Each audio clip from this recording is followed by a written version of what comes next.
$40,000 was what my HOA thought it would cost to make my work trucks disappear.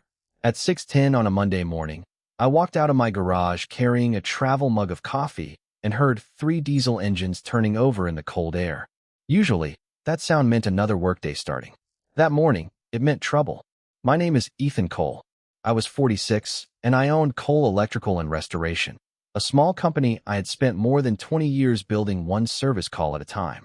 3 of our trucks were parked on the widened section of my driveway beside the workshop, exactly where they had been parked for years. White trucks, company lettering on the doors, ladder racks on top. Nothing unusual, except for the bright orange envelopes tucked beneath every windshield wiper. I pulled the first one free. Stonebridge Hills Homeowners Association. Commercial vehicle violation. Then another. And another. Each notice listed accumulated daily penalties, repeat violations, administrative charges, and previous warnings I had disputed in writing. I carried the stack to the hood of the nearest truck and added the numbers twice because I thought I had made a mistake. I had not. $40,000. The coffee suddenly tasted bitter. Gravel crunched behind me. Patricia Langford was standing near the curb with a leather clipboard pressed against her navy coat. Patricia was 54 and had been president of Stonebridge Hills for 3 years. She never needed to raise her voice. She preferred rules printed on expensive paper. "You received the final notices," she said. "I received something." I held up the envelopes. $40,000?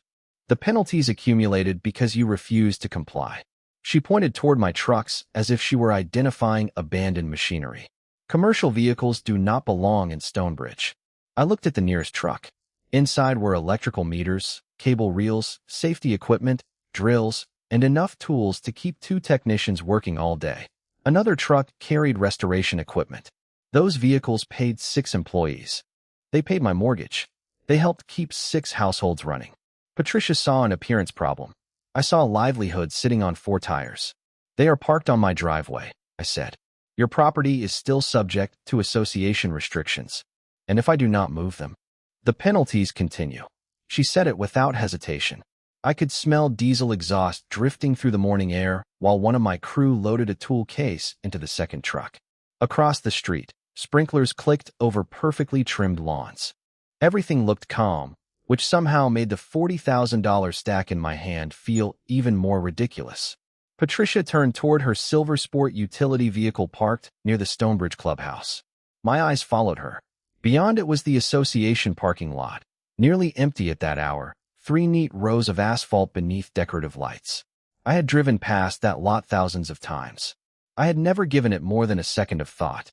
That morning, something about Patricia telling me where vehicles were allowed to sit made me look at it differently. I did not know it yet, but 3 weeks later, those orange envelopes would be the least of Stonebridge's parking problems. Before this was over, Patricia would have to answer a question nobody on her board had thought to ask. If the association could tell me where I was allowed to park on my property, who exactly had given them the right to park on theirs? Those trucks were not decorations in my driveway.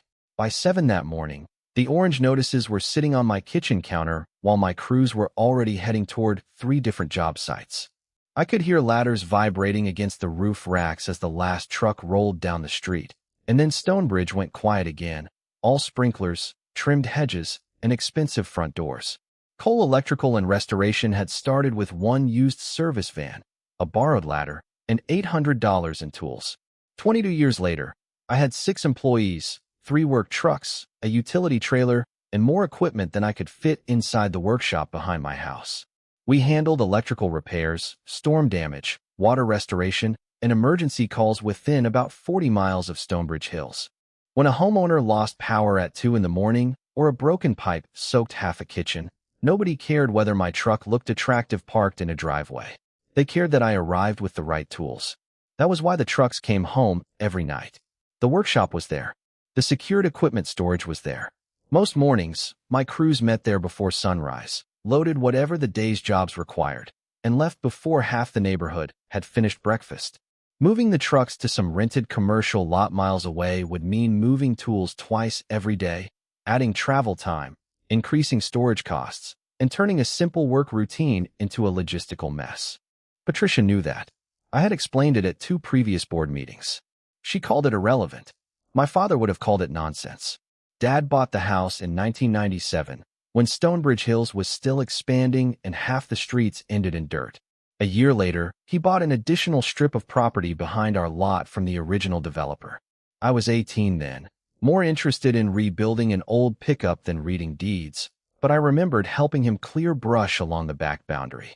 He carried a wooden survey stake in one hand and kept telling me not to assume the fence was correct. "Never trust a fence to tell you where land ends," he said. "Fences move. Paper does not."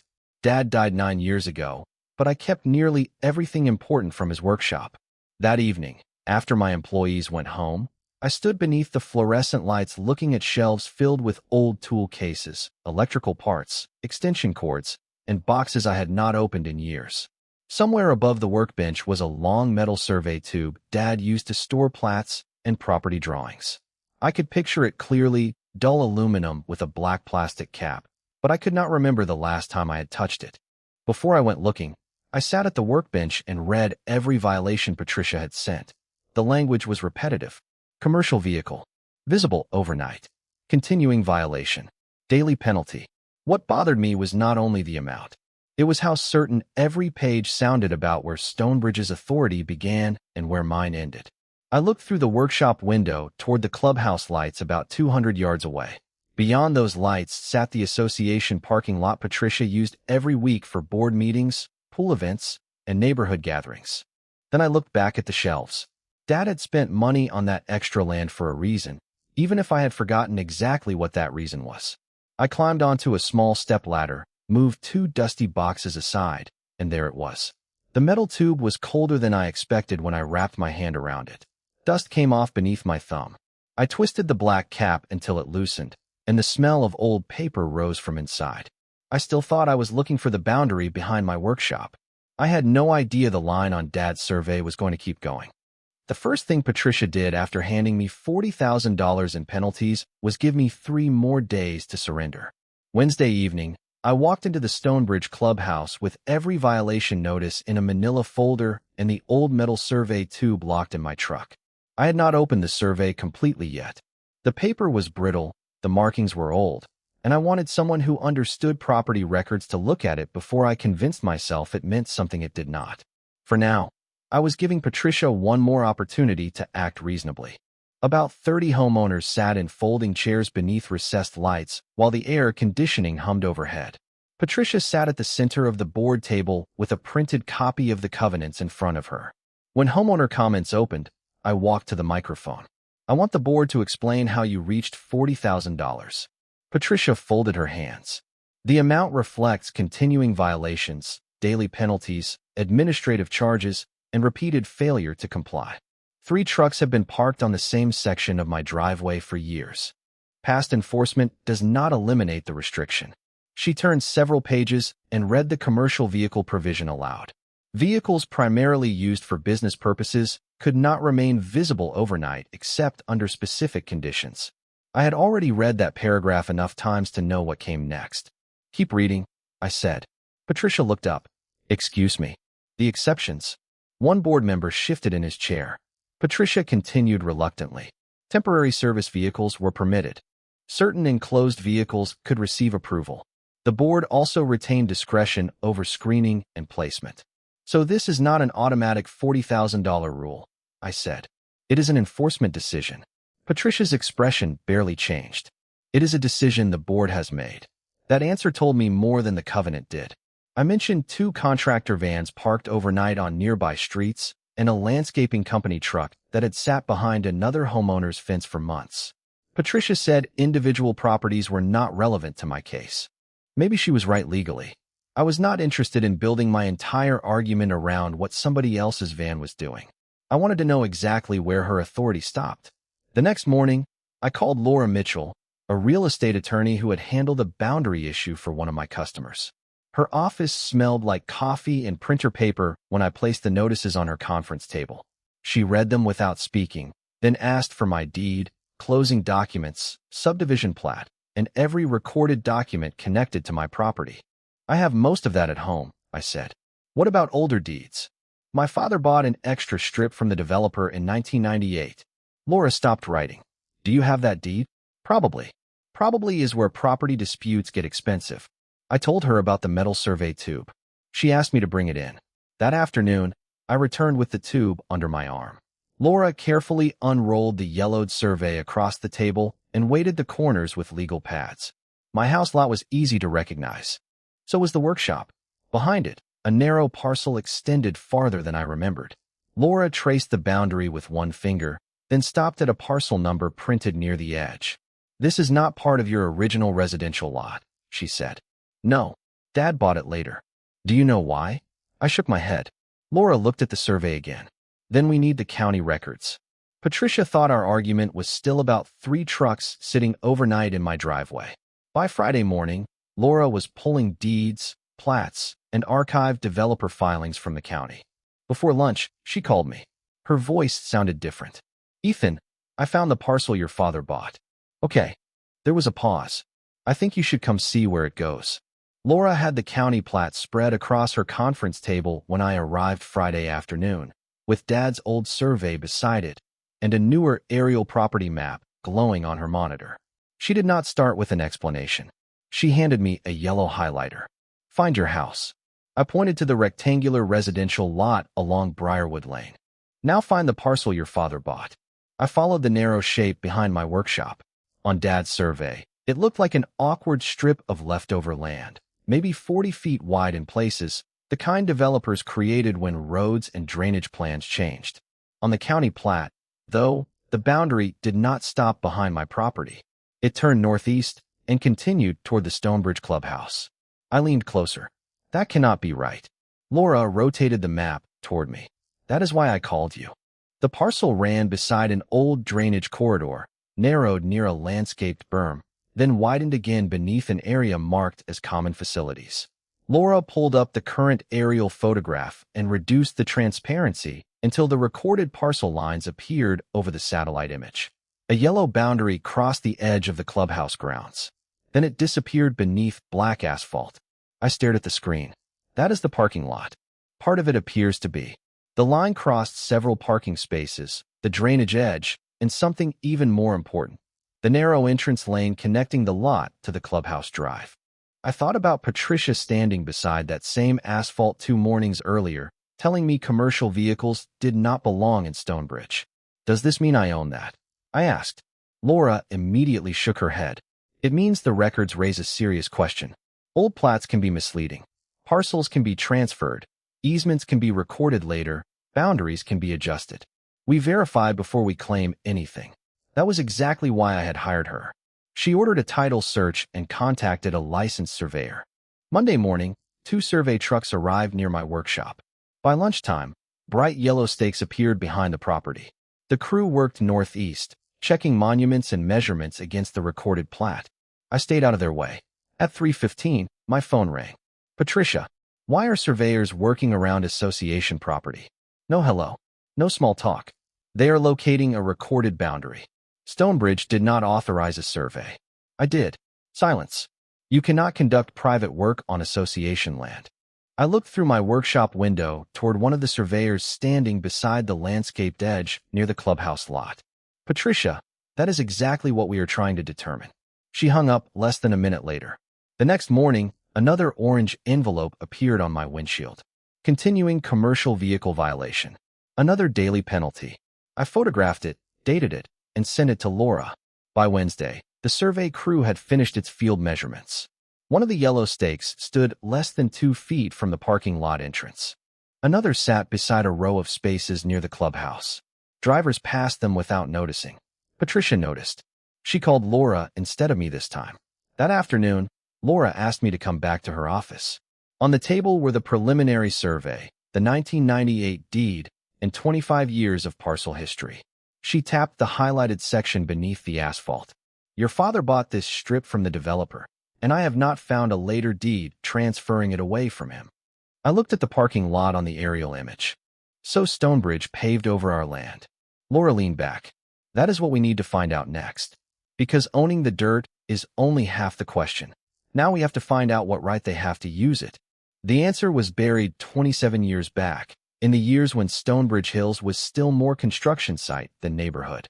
Laura started with the developer records, But the name that finally connected everything was Frank Dawson. He was 67, retired from the county survey department, and his initials appeared on a field note attached to one of the old subdivision plats. Laura called him Tuesday morning.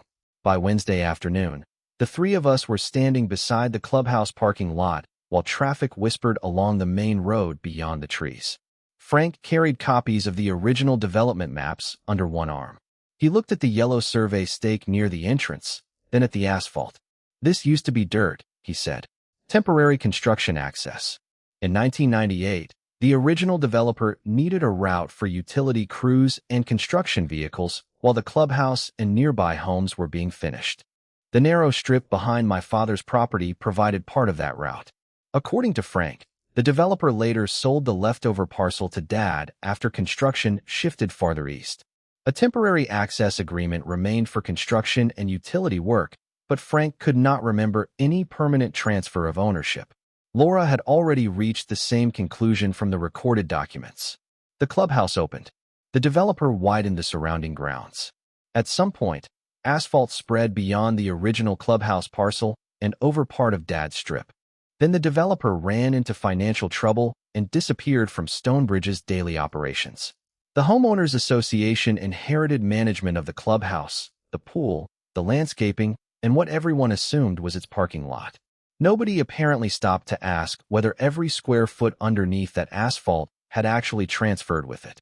Frank unfolded an older plat across the hood of my truck. His finger followed the parcel line toward the clubhouse. "Your survey crew found the same monuments we used back then," he said. "The line did not move. The pavement did." That sentence stayed with me. Laura's title search arrived the following morning. Dad's 1998 deed was valid. After his death, the parcel had transferred to me with the rest of his estate. No later deed showed a sale to Stonebridge. No boundary adjustment moved the line. Then Laura found something almost embarrassing in its simplicity. Property taxes. I had been paying them. Every year. The parcel number appeared on my county tax statement as a separate line item, small enough that I had never paid attention to it. For years, I had been paying taxes on land I thought was brush and drainage space, while Stonebridge residents parked on asphalt covering part of it. The certified survey made the geometry clearer. I did not own the entire parking lot, and Laura made sure I understood that. Most of it sat properly inside the association parcel. But my strip crossed several parking spaces, part of the drainage edge, and the narrow throat where vehicles entered from the clubhouse drive. That was enough to create a serious title and access problem. I looked across the lot that afternoon as homeowners came and went. I felt no anger toward them. They had no idea. Neither had I.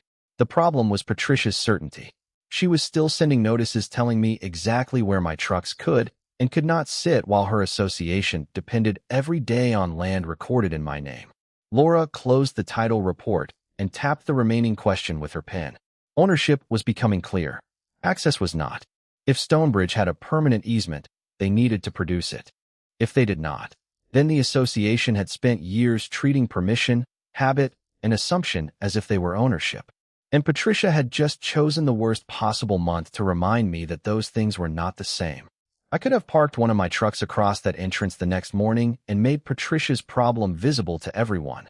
But that would have turned a property question into a neighborhood fight, and I had no interest in punishing people who did not know they were crossing my land. Laura agreed. "Do nothing to the parking lot," she told me. "No cones, no chains, no towing, no signs. We give them notice, and we make them produce whatever right they believe they have." So that Friday, she sent Stonebridge a certified letter with the preliminary survey, the 1998 deed, the parcel identification number, and a formal request for every recorded document granting the association permanent access across my property. She also demanded that collection of the accumulated truck penalties be suspended while the boundary and access issues were being reviewed. Patricia answered through the association attorney 4 days later. Their position was simple. Stonebridge claimed an easement allowed continued use of the disputed strip, and the commercial vehicle enforcement had nothing to do with that separate property matter.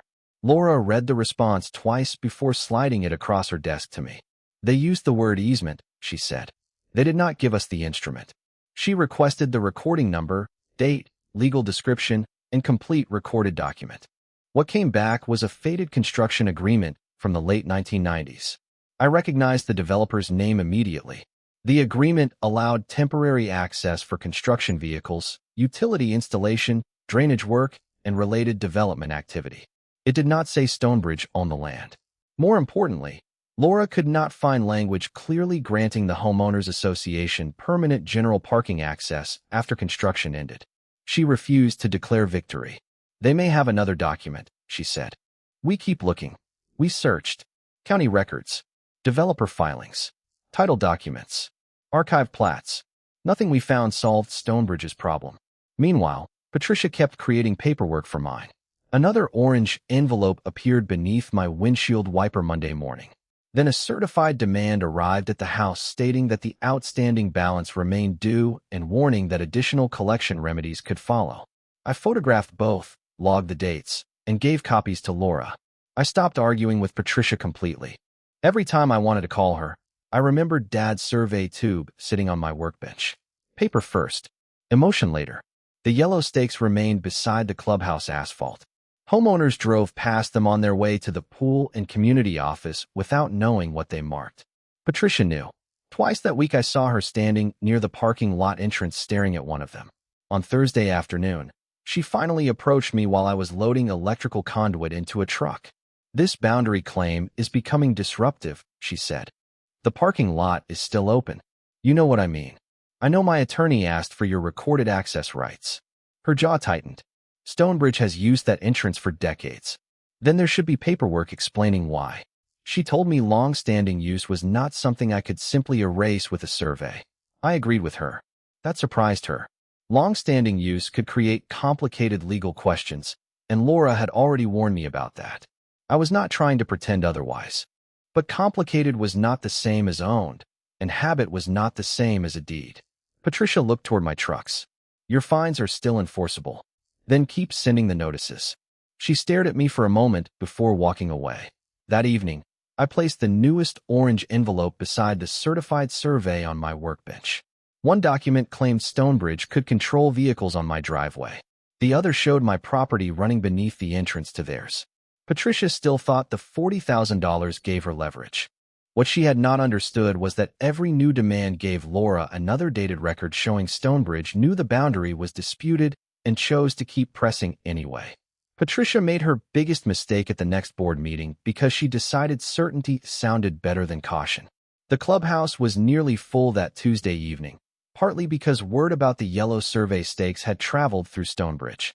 I sat 3 rows from the front with Laura beside me and Dad's metal survey tube resting against my chair. Patricia opened the meeting with routine landscaping updates and pool maintenance, then moved directly to what she called misinformation concerning association property. A homeowner is attempting to create a boundary dispute as a means of avoiding legitimate enforcement, she said. She never used my name, but 30 heads turned toward me anyway.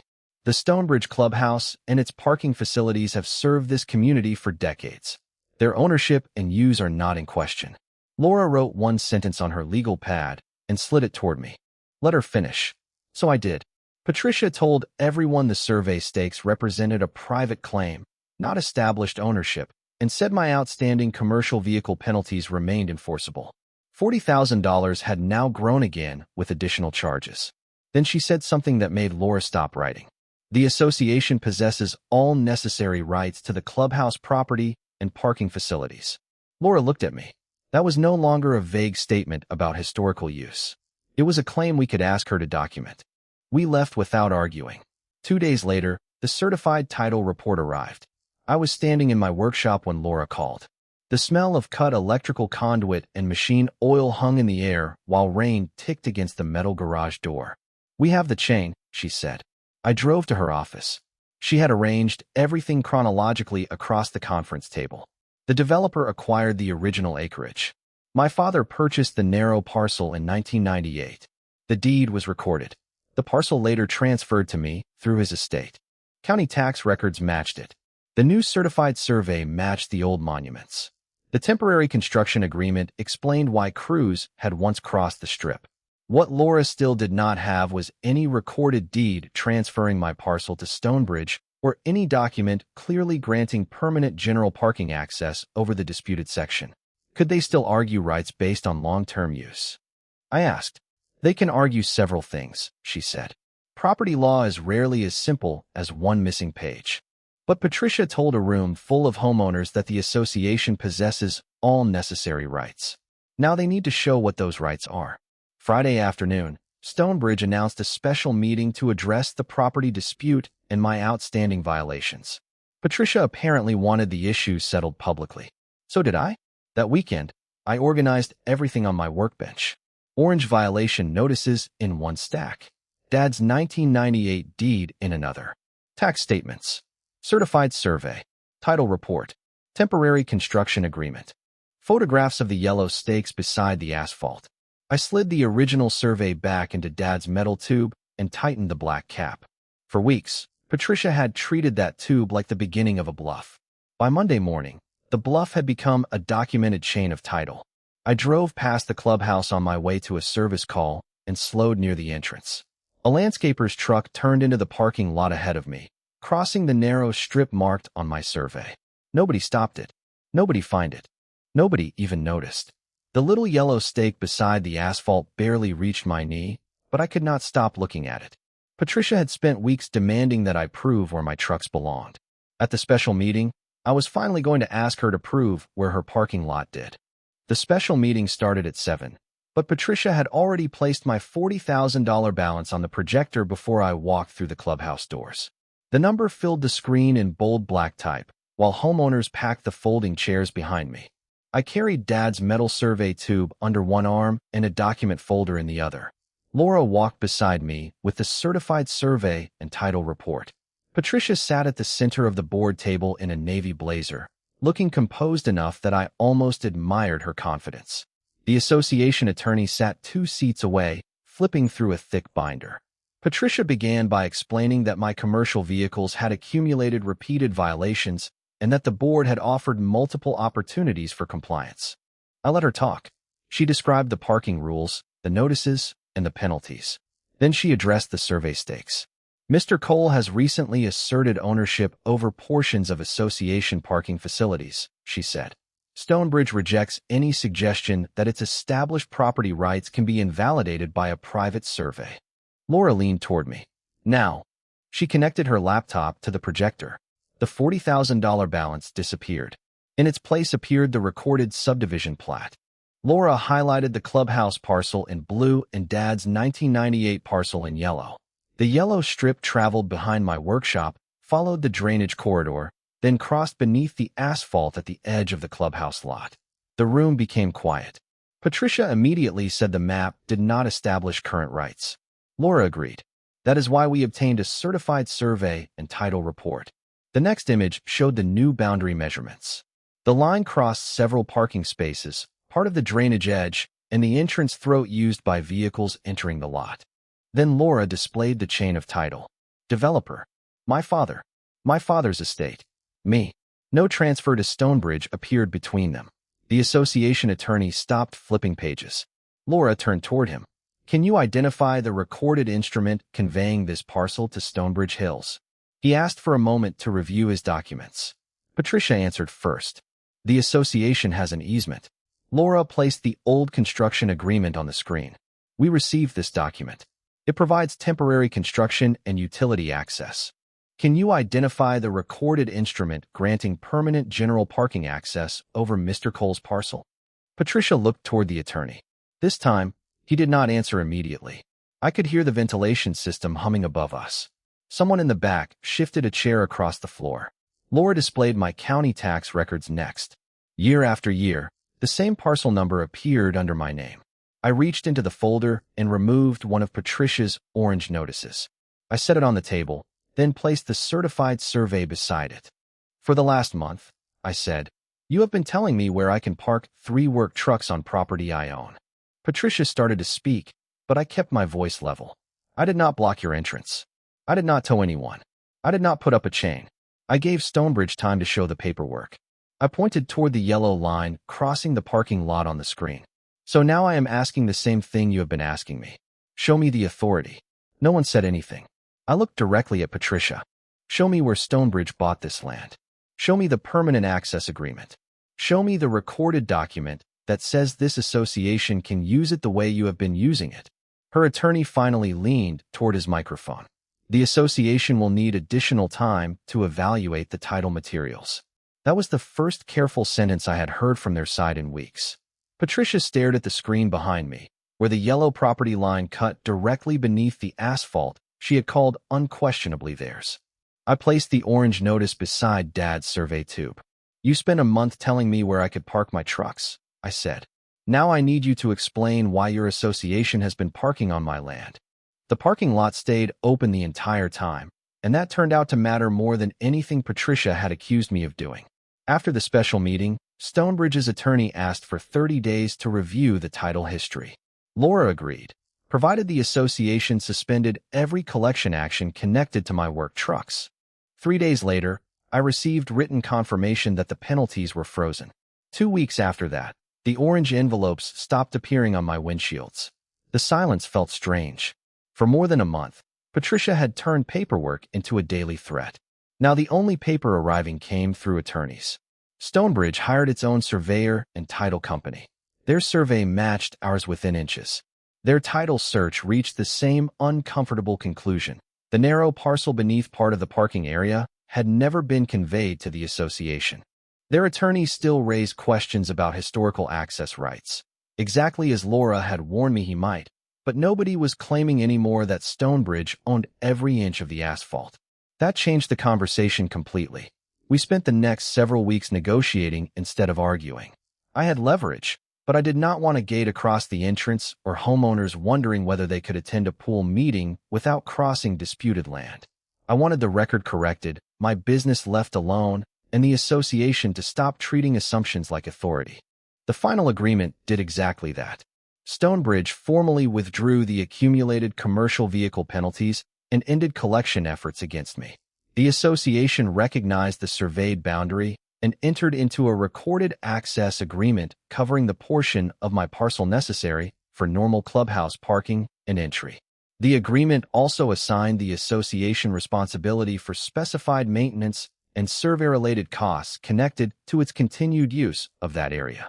The board separately reviewed its commercial vehicle enforcement procedures, so future decisions had to follow the governing documents consistently instead of depending on one person's interpretation. Patricia remained president through the end of the quarter, but something had changed. At meetings, board members started asking for documents before approving her recommendations. Homeowners asked questions they had once kept to themselves. When the next board election came around, Patricia did not retain the position. I never celebrated that. I did not need to. On the first Monday after the agreement was recorded, I walked into my garage at 6 in the morning. The air smelled like coffee, cold metal, and the faint oil scent that had followed me through most of my adult life. My crews loaded ladders and cable reels while diesel engines warmed outside. I took Dad's metal survey tube from the workbench and returned it to the shelf where it had collected dust for years. Before closing the cabinet, I looked at the old black cap and remembered what he used to tell me. Never trust a fence to tell you where land ends. Fences move. Paper does not. At 6:30, I climbed into the first truck and pulled onto Briarwood Lane. When I passed the clubhouse, the parking lot looked exactly as it always had. Cars were parked near the entrance. A maintenance van sat beside the building. Nobody had been inconvenienced. Near the edge of the asphalt, one small yellow survey marker remained visible in the morning light. That was the only outward sign that anything had changed. But everything had changed. Stonebridge now had a recorded agreement instead of an assumption. My trucks were still working. My employees were still earning their living. And the $40,000 Patricia had tried to use as leverage was gone. I never needed to close her parking lot to prove the point. I only needed to find out who owned the ground beneath it.